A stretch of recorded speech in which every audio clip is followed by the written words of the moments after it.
we're looking at those as potential options. We don't want to prejudge what the outcome might be. That's what our technical assessment is going to be about. We've got all of the big pipeline companies at the table helping us to chart that. And our intention is to have a project that we can put forward to the major project office for consideration. Beneath our feet here in Alberta, we stand on oil reserves valued at over $9 trillion. What stands before us right now is a once-in-a-generation opportunity to unlock our wealth of resources and become a world-leading energy superpower. That Canada is by far the preferred jurisdiction internationally for countries to get their product from.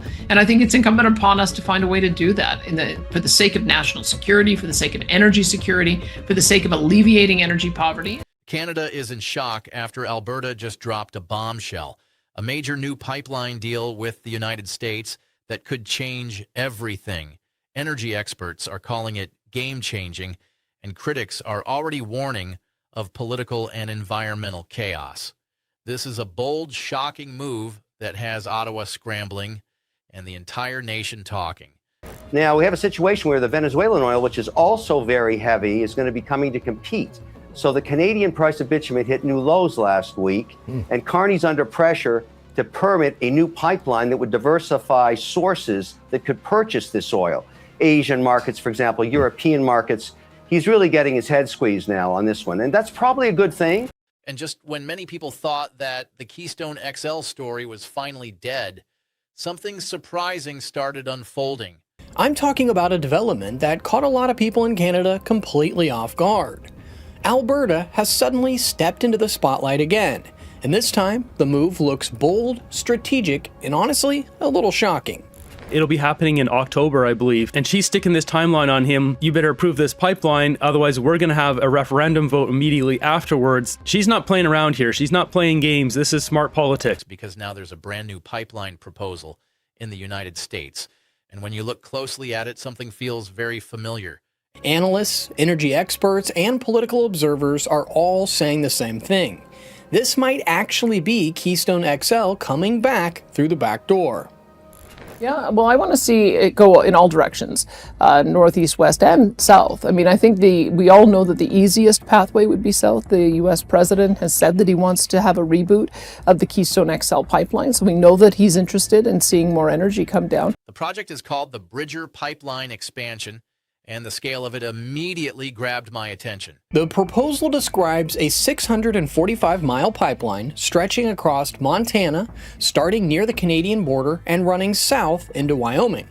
Once it reaches Wyoming, it connects into the massive American pipeline network that feeds refineries across the country, including the huge refining hubs along the Gulf Coast. And that right there is a very big deal, folks. If we get some icebreakers in there, that would allow for us to also feed the European market, as well as be able to get our product to the East Coast refineries. So I would say that is the spirit that most most premiers are approaching the Team Canada conversation. Because if Alberta oil suddenly reaches those pipelines, it suddenly has a direct highway into the heart of American energy systems. But what really made people stop is this detail. The company behind the project is exploring ways to reuse permits, plans, and even infrastructure originally tied to the canceled Keystone XL pipeline. Yep, the same Keystone XL project that everyone has thought was completely shut down. It's having a major impact in the Canadian political scene. What's happening to Carney, the honeymoon period is ending now. We've had a 10-year economic coma under the previous administration, the Trudeau idiot king, where no permits were granted for pipelines. And so there was no diversification of where the bitumen, which is a heavy oil product, could get to market except down to Cushing. So when I look at this, the obvious question starts popping up everywhere. Did Alberta quietly find a way to revive Keystone XL without waiting for Ottawa? And if that's what's happening, then this isn't just another pipeline story. This is about power control and who decides the future of Alberta's energy industry. Because for years now, Alberta leaders have been saying something very blunt.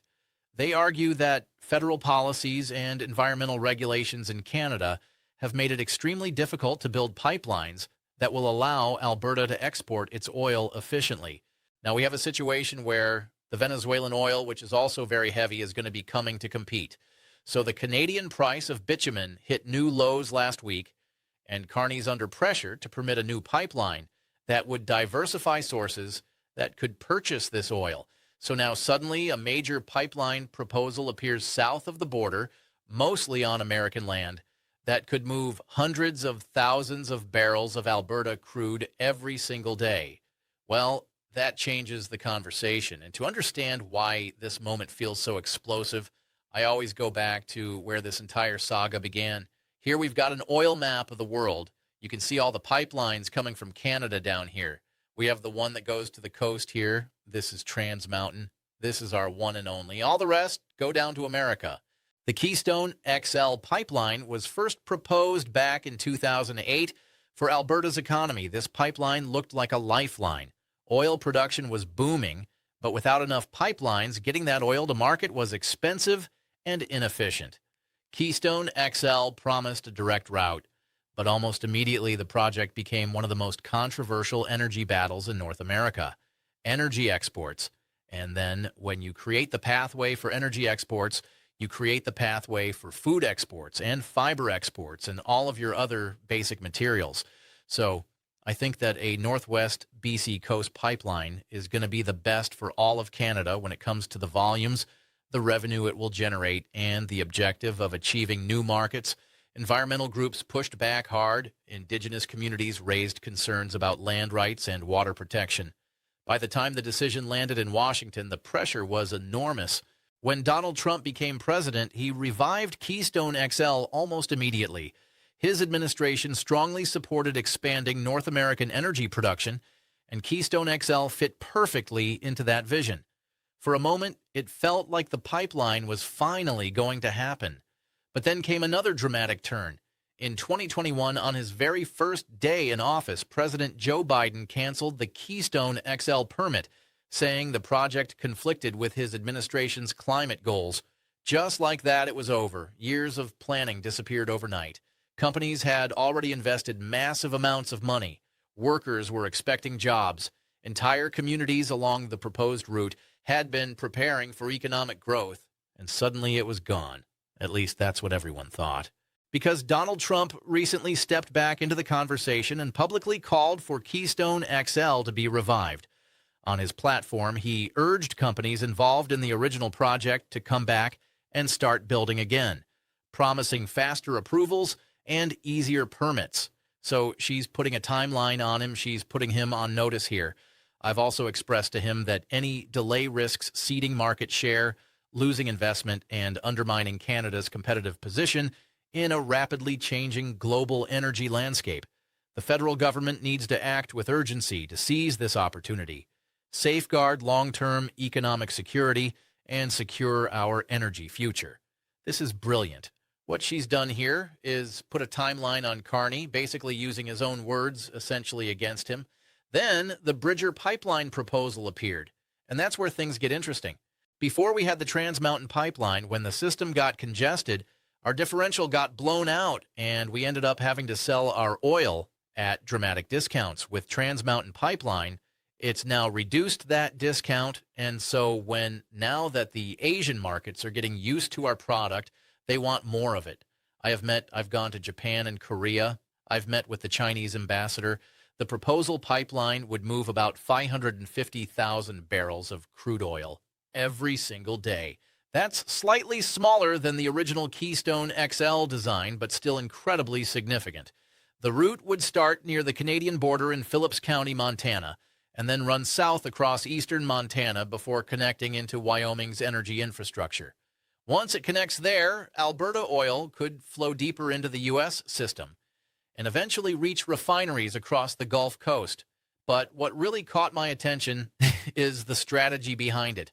Instead of building an entirely new route across untouched land, the proposal plans to follow existing pipeline corridors. That means fewer new disturbances and potentially fewer environmental battles. Engineers are also talking about upgraded safety concerns, including advanced leak detection and real-time monitoring. For river and wetland crossings, they plan to use horizontal directional drilling, which allows pipelines to pass underneath sensitive areas without disturbing the surface. So technically, it's being presented as a modern, safer pipeline design. But politically, the timing feels anything but ordinary. While Canada continues to debate climate policy, energy regulations, and pipeline approvals, a new path for Alberta oil might be quietly taking shape just across the border. And if this pipeline actually moves forward, it could push more than 500,000 barrels of Canadian crude into the United States every single day. For Alberta's energy sector, that would be a massive shift. And honestly, when I look at the bigger picture, one question keeps coming back. Did Alberta just find a way to move all its oil south without waiting for Canada's permission?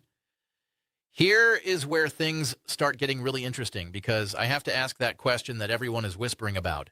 Did Alberta just bypass Ottawa? Like, seriously, it's not like Canada's federal government is suddenly powerless, but the tension has been building here for years. Alberta's oil industry has been banging its head against the wall for decades, trying to get more pipelines built. Enter Premier Danielle Smith, who has been very clear. Alberta needs more export pipelines, and she's tired of waiting. Her words weren't subtle. The province wants its crude moving, and if Ottawa won't play ball, maybe it's time to deal directly with the United States. That's where this Bridger pipeline expansion comes in. It's not just a pipeline. It's a political power move, a statement that Alberta might be willing to cut Ottawa out of the conversation entirely. Some people are calling it bold. Others are calling it reckless. But either way, it's strategic, and the United States is actually ready for Alberta to make that move. Why? Because Alberta is one of the most stable, most reliable oil suppliers in the world. American refineries along the Gulf Coast aren't designed for just any crude. They're built for the thick, heavy oil that Alberta produces. So having Alberta as a dependable source isn't just convenient, it's strategic. Even more interestingly, U.S. Treasury Secretary Scott Bessent has openly called Alberta a natural partner to the United States.